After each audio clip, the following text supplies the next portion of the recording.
ko naman akalain na. Narito tayo ngayon upang matunghayan ang nakakakilig at talaga namang napaka-sweet na latest update sa Ruel and Rachel Love Team. Oh, my angel, angel, baby, angel. Mr. Cupido, ako na may tulungan mo. Ikaw nga ba si Mr. Right? Ikaw nga ba love of my life? Bakit di na lang tutuhanin ang lahat?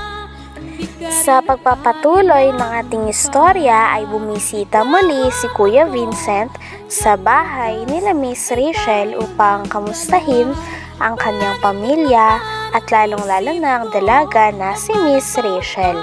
Nabutan niya nga ang papa ni Miss Rachel na naglilinis ng isda sapagkat ito daw ang kanilang ulam. Nabutan niya din ng ibang kapatid ni Miss Rachel. Sabi pa nga ni Kuya Vincent ay talagang parang naging fresh daw lalo si Sharolee. At kinausap din ni Kuya Vincent at kinamusta ang iba pang nakababatang kapatid ni Miss Rachel hanggang sa lumabas na si Miss Rachel.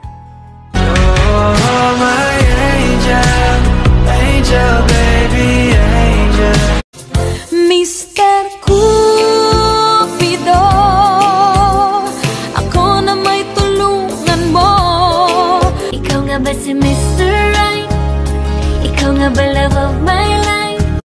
Bakit di na lang tutuhanin ang lahat? Oh, my angel, angel, baby, angel.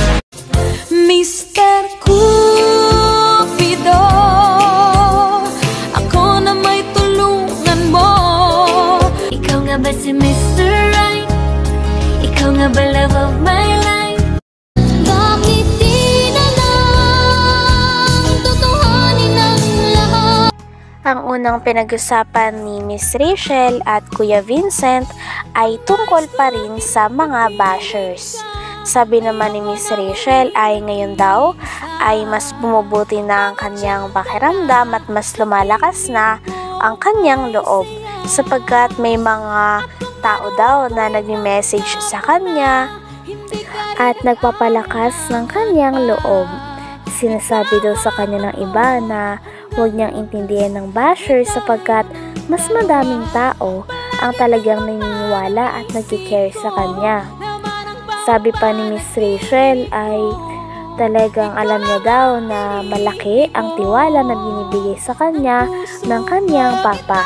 Kaya nga daw siya pinapasama nito kay Kuya Ruel at sa iba pang mga vlogs. Kaya naman dahil ganun ang pinapakitang suporta at tiwala ng papa ni Miss Rachel ay nais daw ni Miss Rachel na suklian nito. Kaya naman hindi daw siya gagawa ng kung anumang makakasama ng loob ng kanyang papa. Lagi niya din itong susundin at talagang alam niya naman daw ang kanyang limitasyon at limitasyon niya kay Kuya Ruel.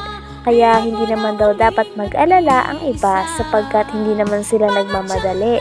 At sa totoo lang ay sabi nga ni Kuya Ruel ay mag-focus pa daw muna si Miss Rachel sa kanyang pag-aaral at si Kuya Ruel na ang bahala tungkol sa future nila. Oh, my angel, angel, baby, angel. Mr. Cupido, ako na may tulungan mo. Ikaw nga ba si Mr. Right? Ikaw nga ba love of my life? Bakit di na lang tutuhanin ang lahat? Pagkatapos naman ng kwento nila tungkol sa mga bashers ay pinag-usapan naman ni Miss Rachel at ni Kuya Vincent ang tungkol kay Kuya Ruel. Sinabi nga ni Miss Rachel na talagang hangang-hanga daw talaga siya kay Kuya Ruel. Sapagkat grabe daw nito patunayan ang kanyang sarili. Yung tipong minsan ay kahit hindi niya problema ay talagang pinoproblema niya. kahit may problema daw si Miss Rachel, ay talagang pati daw siya ay pinaproblema na rin ito. At minsan naman din daw, ay sabi din ni Miss Rachel ay palagi talagang nandyan si Kuya Ruel para sa kanya. Kapag nga daw may nang babash sa kanya o may nakikita si Kuya Ruel ng mga taong hindi maganda ang trato sa kanya at hindi maganda ang mga sinasabi, ay talagang parang una pa daw talaga na nagagalit si Kuya Ruel kaysa kay Miss Rachel. Kaya napapatunayan daw ni Miss Rachel na talagang totoo si Kuya Ruel. Grabe at nagulat nga ang mga fans sapagkat sabi ni Miss Rachel ay napakaswerte niya daw talaga kay Kuya Ruel. Kaya daw kung sila din daw talaga sa pagdating ng panahon ay sasagutin niya daw talaga si Kuya Ruel. Grabe at kinilig ang mga manonood nung nalaman nila na talagang napakalaki ng chance pala ni Kuya Ruel kay Miss Rachel. Talagang nakaplano na palang sagutin ni Miss Rachel si Kuya Ruel kapag nasa tamang panahon na din sila. Basta't sabi daw sa kanya ni Kuya Ruel ay mag-focus muna siya sa kanyang pag-aaral. At si Kuya Ruel daw ang bahala sa kanilang future. Pagtapos nito ay nagpasalamat din si Miss Rachel kay Kuya Vincent, kay Kalingap Val, kay Miss Edna at kay Kalingap natin. Oh, dito ka. Ay. Dito ka. Oh, masan kayo ngayon ano, Rachel? Ano po, mapatang school. Bakit kayo ma-enroll? Hindi. Kasama ko si Hazel. Kasama mo si Hazel. Man, doon si Hazel. Makuha po ata ng gamit ko. Makuha ng gamit niya. Tapos siguro mapa-enroll. Tapos mapa-enroll na. Oo, tama yun. Doon pa rin ang school mo, di ba, sa ano no? Di magkasama-sama na kayo niyan. Kamusta yung ano mo, yung mga pinagdadaanan, okay na? Okay man. Okay man. Okay na. Opo. Tama yan. Basta sabi ko nga sa iyo, kung maaari, huwag ka na lang bumasa ng mga comment. Maraming nagsasuggest, kaya mo daw yan. Na, di ba? Maraming nagsusuporta. Dami nga po sa akin nag-message. Ayun. Ano daw na, kaya mo yun. Huwag kang umiyak kung ipakita na nakapag pa nito. Kaya nga. Tapos, andito lang kami yung mga nagmamahal sa inyo. Oo, napadami talaga nagsusuporta sa iyo, di ba? Kaya nga po, lumabas po lahat. Tapos yung may basher po ako, naging mabait po sa akin. Yan yung sinasabi ko. Siguro po nakakonsensya dahil sa ginagawa. Kaya sabi ko nga na ikaw bata ka pa kasi kaya di mo pa siya masyadong maunawaan yung mga ganyang bagay. Lalo na sa social media tayo, napakadami talagang mga basher. Kaya sabi ko sa iyo kung huwag mo na lang basahin yung mga comment, no? Saan mo lang lagi loob mo? Normal yan sa social media.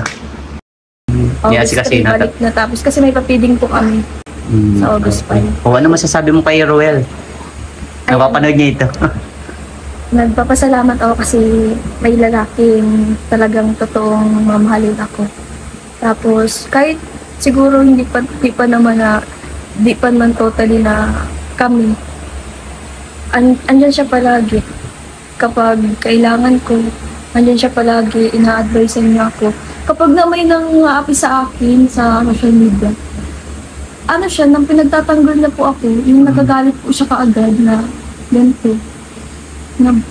Yung pinagtatanggol ako na kahit naman na hindi na dapat kailangan gawin yun. Na yung kahit hindi niya problema, problemahin niya. Kahit problema ko naman, problemahin niya pa. Kaya, thank you, Ruel. salamat kay Ruel. Masasabi ko lang siya, the best. The best. Ruel. Wow. Kaya, kung sakali man dumating yung panahon, kami talaga. Sasagutin ko po siya. Sagutin mo siya? Kasi sobrang swerte ko na. Kasi may lalaking ganun po. So sa ngayon, priority? Priority pa rin ang pag-aaral. Yes. Kasi dadating din naman po tayo sa panahon na ganun po, nasasagutin din natin siya. Kasi hindi naman na po siya, parang kilalang kilala ko na po siya. At buto pati sila papa man. Opo, pamilya niya po. Basta sobrang babait po nila. Sabi ko sa iyo, magpakaano ka lang ha, humble lang lagi. Opo. Kung ano yung nakilala kita noon, simula't simula, ganun pa rin Yun hanggang po, pagtanda ha. Lagi niya din po sinasabi sa akin. At saka Maging ka lang din. lahat ng mga pinagdadaanan mo kapag may mga taong naging isa yung payo, gayon din, payuhan mo din sila. Hanggang dito na lamang muna ang ating nakakakilig at talaga namang napaka-sweet na latest update sa Ruel and Rachel Love Team. Maraming salamat sa inyong panonood. Hanggang sa muli. Bye!